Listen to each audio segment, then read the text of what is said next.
Fitzgerald Kennedy, do solemnly swear. I, John Fitzgerald Kennedy, do solemnly swear. That you will faithfully execute the office of President of the United States. That I will faithfully execute the office of President of the United States. And will, to the best of your ability.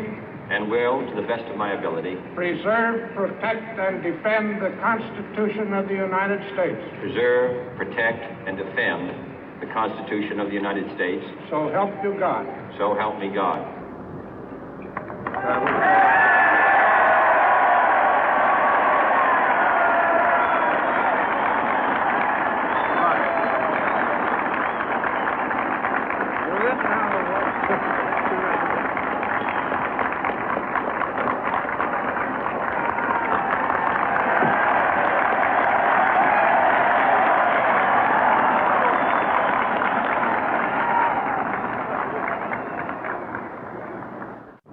Vice President Johnson, Mr. Speaker, Mr. Chief Justice, President Eisenhower, Vice President Nixon, President Truman, Reverend clergy, fellow citizens. We observe today not a victory of party, but a celebration of freedom, symbolizing an end as well as a beginning, signifying renewal as well as change. For I have sworn before you and Almighty God the same solemn oath our forebears prescribed nearly a century and 3/4 ago. The world is very different now, for man holds in his mortal hands the power to abolish all forms of human poverty and all forms of human life. And yet the same revolutionary beliefs for which our forebears fought are still at issue around the globe. The belief that the rights of man come not from the generosity of the state, but from the hand of God. We dare not forget today that we are the heirs of that first revolution.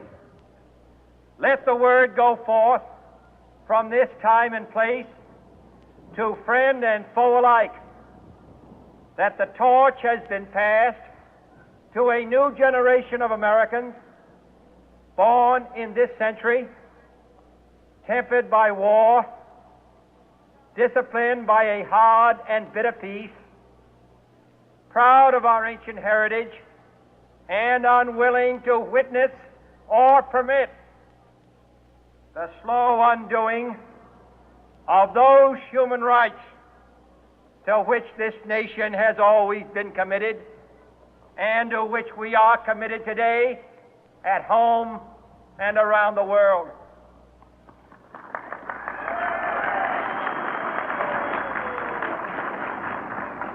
Let every nation know, whether it wishes us well or ill, that we shall pay any price, bear any burden, meet any hardship, support any friend, oppose any foe to assure the survival and the success of liberty.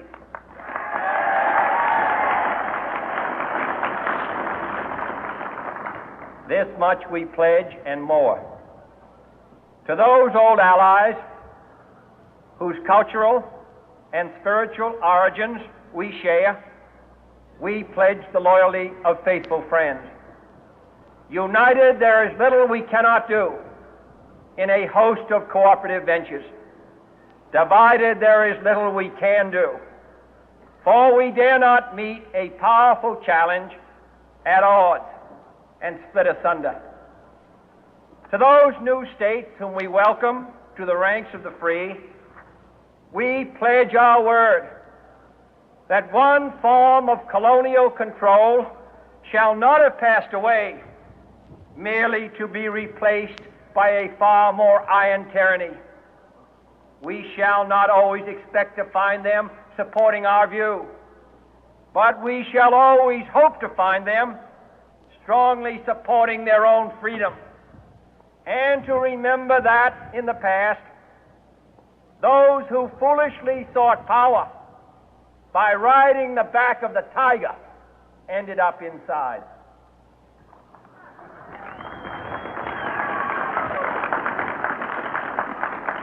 To those people in the huts and villages of half the globe struggling to break the bonds of mass misery, we pledge our best efforts to help them help themselves for whatever period is required, not because the communists may be doing it, not because we seek their votes, but because it is right.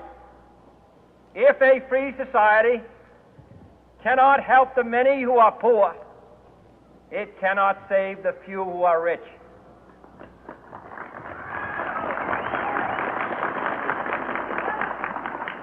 To our sister republics south of our border, we offer a special pledge to convert our good words into good deeds, in a new alliance for progress, to assist free men and free governments in casting off the chains of poverty.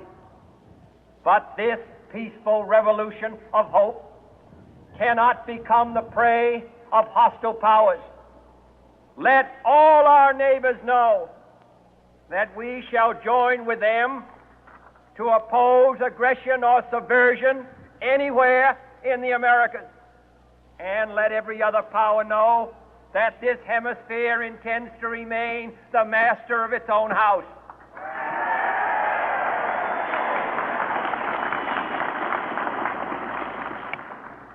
To that world assembly of sovereign states, the United Nations, our last best hope, in an age where the instruments of war have far outpaced the instruments of peace, we renew our pledge of support to prevent it from becoming merely a forum for invective, to strengthen its shield of the new and the weak, and to enlarge the area in which its writ may run.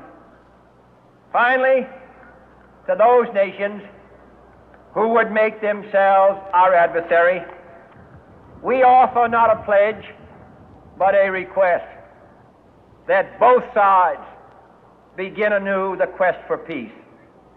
Before the dark powers of destruction, unleashed by science, engulf all humanity in planned or accidental self-destruction, we dare not tempt them with weakness, for only when our arms are sufficient beyond doubt can we be certain beyond doubt that they will never be employed.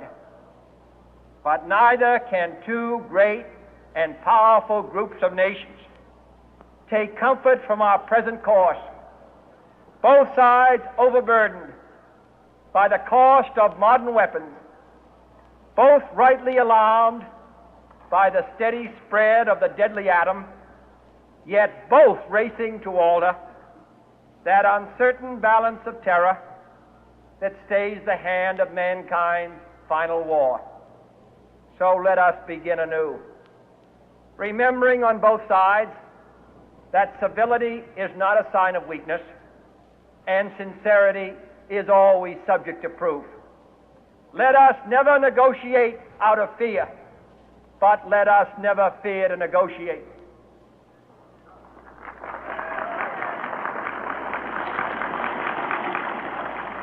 Let both sides explore what problems unite us, instead of belaboring those problems which divide us. Let both sides, for the first time, formulate serious and precise proposals for the inspection and control of arms, and bring the absolute power to destroy other nations under the absolute control of all nations.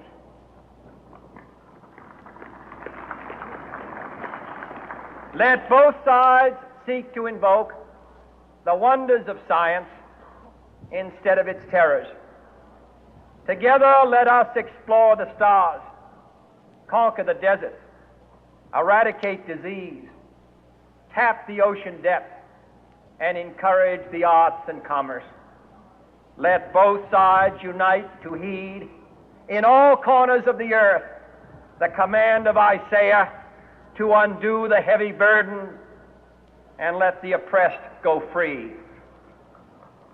And if a beachhead of cooperation may push back the jungle of suspicion, let both sides join in creating a new endeavor, not a new balance of power, but a new world of law, where the strong are just and the weak secure and the peace preserved.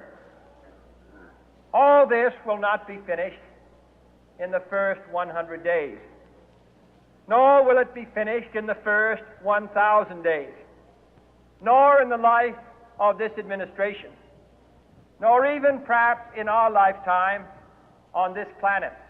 But let us begin.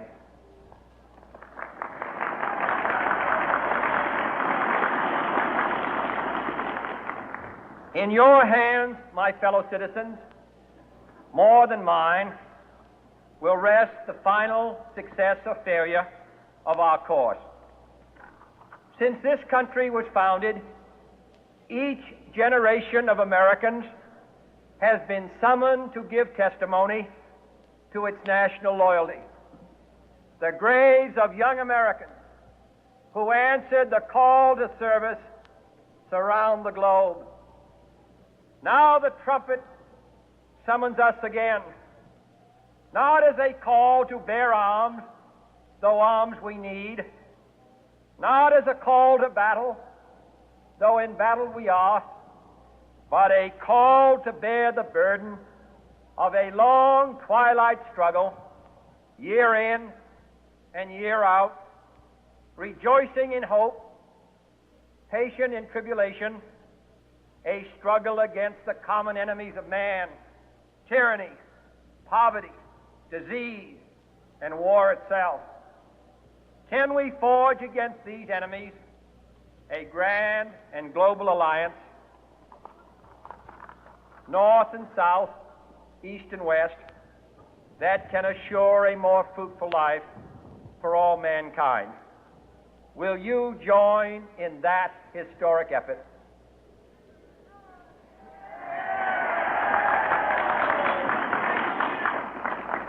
In the long history of the world, only a few generations have been granted the role of defending freedom in its hour of maximum danger.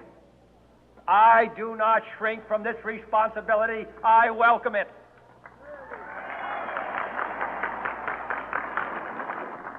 I do not believe that any of us would exchange places with any other people or any other generation. The energy, the faith, the devotion which we bring to this endeavor will light our country and all who serve it. And the glow from that fire can truly light the world. And so, my fellow Americans, ask not what your country can do for you, ask what you can do for your country.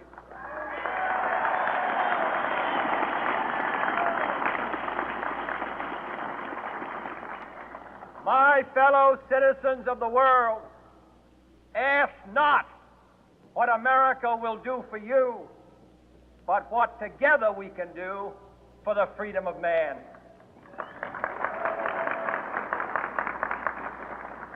Finally, whether you are citizens of America or citizens of the world, ask of us here the same high standards of strength and sacrifice which we ask of you.